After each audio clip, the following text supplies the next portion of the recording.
الحمد لله رب العالمين والعاقبة للمتقين والصلاة والسلام على أشرف الأنبياء والمرسلين سيدنا محمد وعلى آله وصحبه أجمعين أما بعد فأعوذ بالله من الشيطان الرجيم بسم الله الرحمن الرحيم إن الذين قالوا ربنا الله ثم استقاموا تتنزل عليهم الملائكة ألا تخافوا ولا تحزنوا وأبشروا بالجنة التي كنتم توعدون نحن أولياؤكم في الحياة الدنيا وفي الآخرة ولكم فيها ما تشتهي أنفسكم ولكم فيها ما تدعون نزلا من غفور رحيم. وقال تعالى فلذلك فادع فاستقم كما أمرت. صدق الله العظيم. قابل قدر معزز بزرگوں، نوجوان بھائیوں،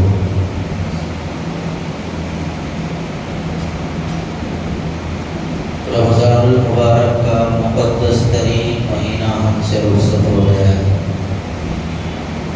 اس مہینے میں ہماری جانب سے جو کوتاہیاں ہوئی ہیں اس پر اللہ تعالیٰ سے معافی مانگنا چاہیے، اور جو عبادت کی توفیق اللہ نے اپنے کرم سے ہم لوگوں کو عطا فرمائی تھی اس پر اللہ کا شکر ادا کرنا چاہیے۔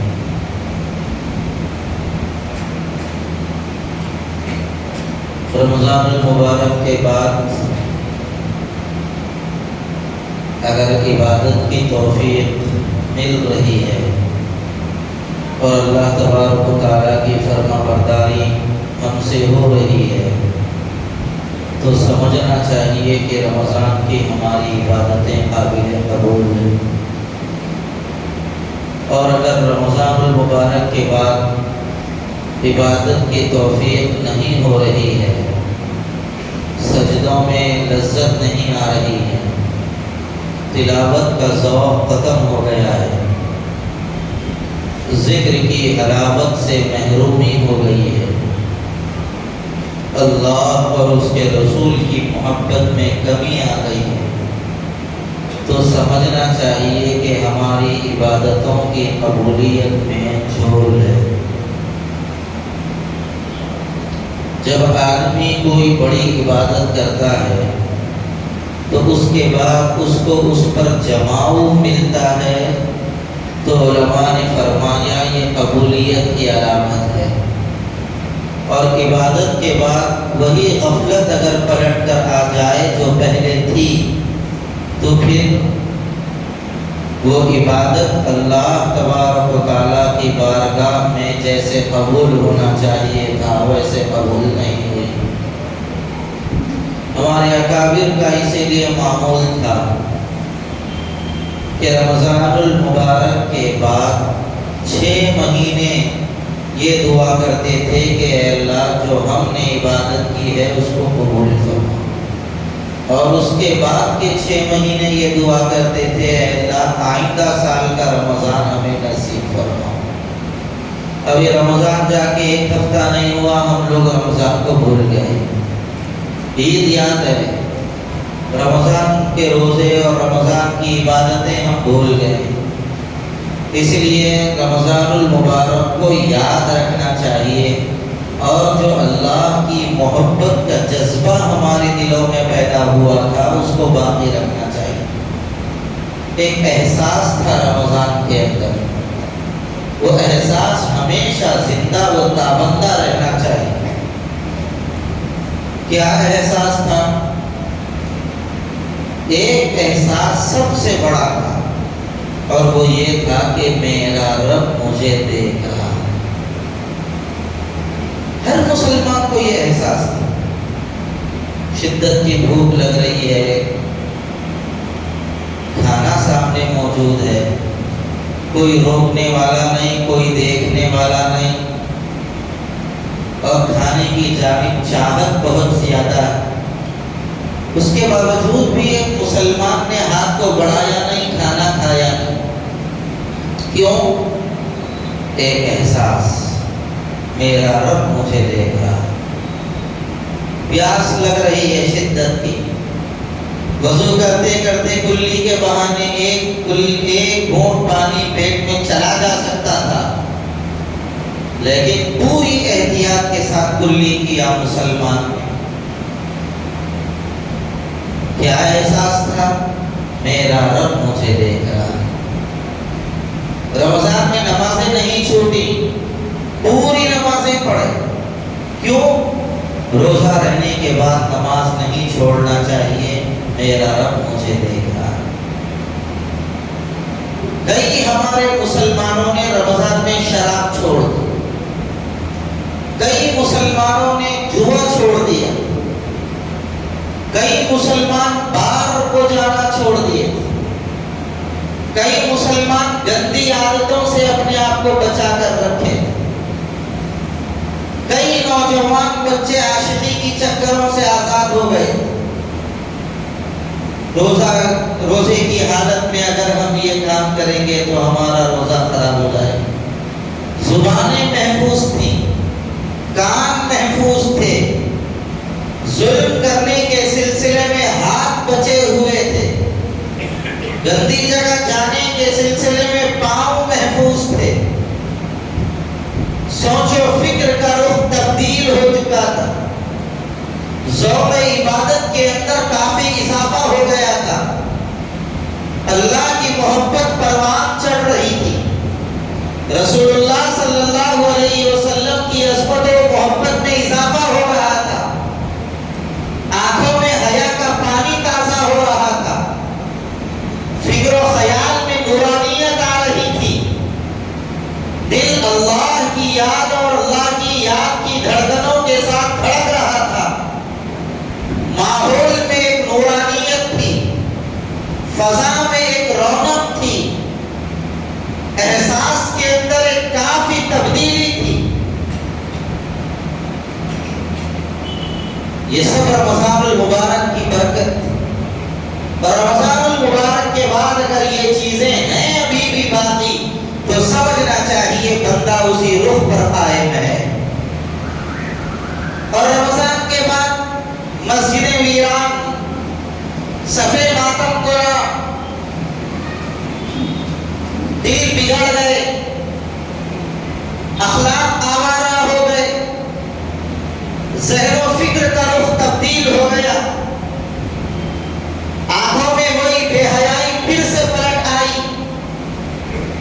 دل و دماغ کے اندر پھر وہی سے پہلے کی طرح گندگیاں آنے لگی،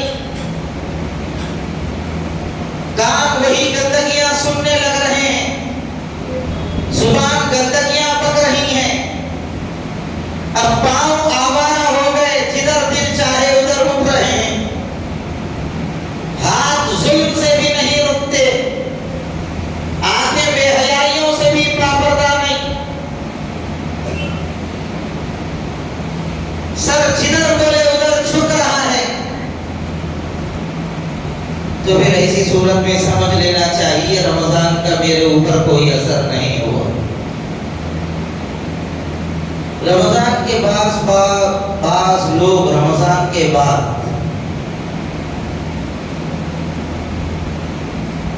کئی ہمارے مسلمان نوجوان بچے آوارہ گردیوں میں مبتلا ہو جاتے ہیں۔ نیا فلم آ گیا، رمضان کے بعد باضابطہ جا رہے ہیں، وہ مسلمان جس نے پورے روزے رکھا تھا، وہ مسلمان جس نے تراویح میں قرآن سنا تھا، وہی جا رہا ہے فلم دیکھنے کے۔ کئی نوجوان ہیں گندی جگہوں پر جا کر عید منا کے آ رہے ہیں، گندے ماحول کو دیکھنے کے لیے 10-10 ہزار 20-20 ہزار روپے لگا رہے ہیں۔ ارے کیا انجوائے ہو رہا تھا۔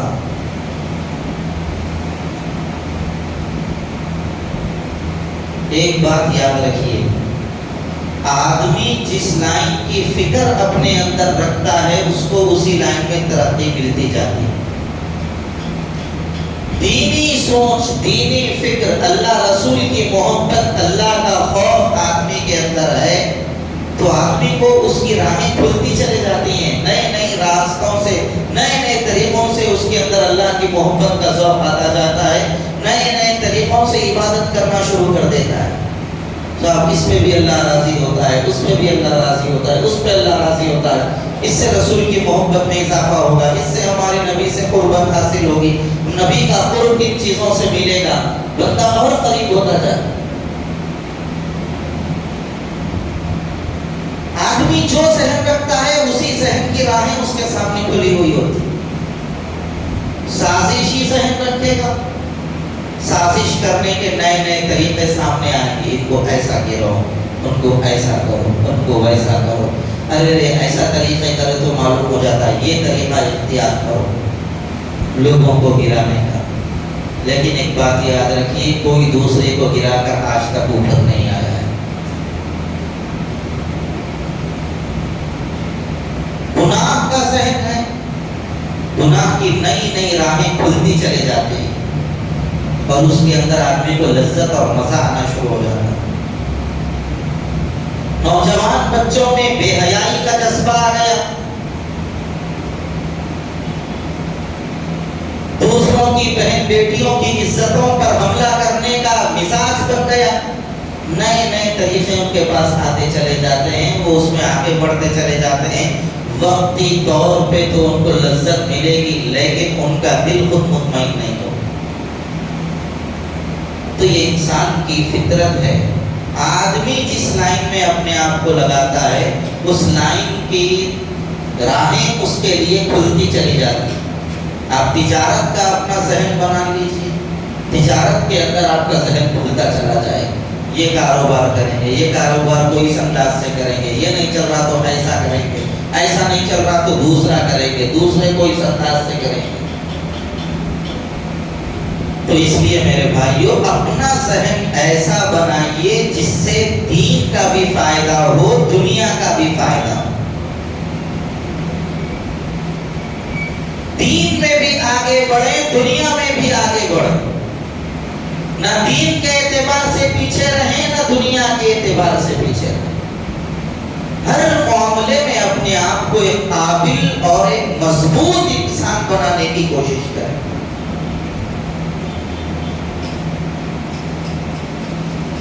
عمر کا ہر حصہ الگ الگ ہوتا ہے،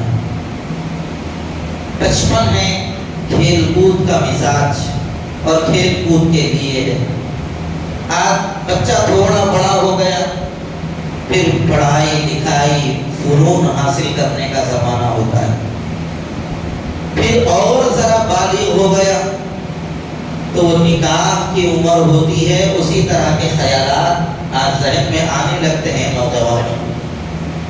شادی ہو گئی، شادی کے 2-4 سال تک بیوی کی محبت، بیوی کی خواہشات، بیوی کے احساسات کو آدمی پورا کرنے کی فکر کرتا ہے۔ اس کے بعد کی جو زندگی ہے انسان اپنی اولاد کے لیے جیتا ہے۔ میں نے یہ زندگی کے مرحلے آپ کے سامنے اس لیے رکھے ہیں کہ کئی ہمارے بھائی ہمارے محلے میں ایسے ہیں جن کے بچے 12 سال کے ہو گئے، 18 سال کے ہو گئے، پھر بھی جینے کا ذوق ان کے اندر نہیں۔ بچہ 10ویں جماعت کا ایگزام دے رہا ہے، ادھر میاں کو بیوی پہ شک ہے، بیوی کو میاں پہ شک ہے۔ 14 سال گزار لی انہیں تمہارے ساتھ، 15 سال گزار لی، اب کئی کو یہ چیزاں۔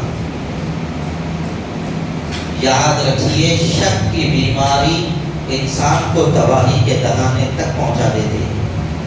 بعض لوگوں کو ایک چیز کا یہ بھی بہت زیادہ خیال رہتا کہ وہ میرے بارے میں کیا بول رہی گی، وہ میرے بارے میں کیا بول رہی گی، انہوں میرے کو اچھا بول دے گی، برا بول رہی گی۔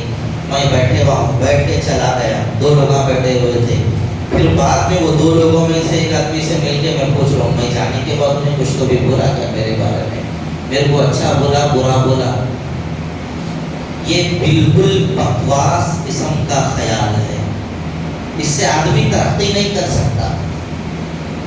اور یہ دنیا کی تعریف اور یہ دنیا والوں کی برائی، اس کی کیا حیثیت ہے؟ ایک چائے پلاؤ تعریف کر دیتے ہیں،